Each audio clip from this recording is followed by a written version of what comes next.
Go ahead, be gone with it. Come to the back. Go ahead, be gone with it. VIP. Go ahead, be gone with it. Bees can dance, but they can also make honey. Did you know? One jar of honey takes thousands of bees working together like a tiny buzzing factory.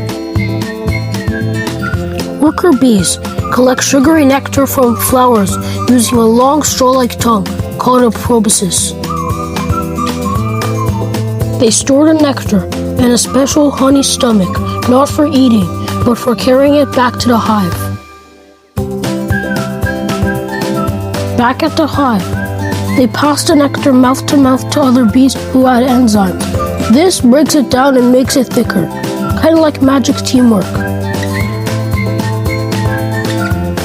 Then, bees flap their wings really fast, like tiny fans, to dry the nectar. Soon, it becomes sticky golden honey.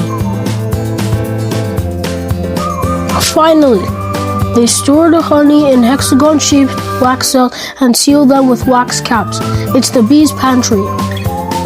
Fun fact, bees make honey to survive winter, and one bee makes only a teaspoon in its whole life. Thank you for watching, and see you on the next one.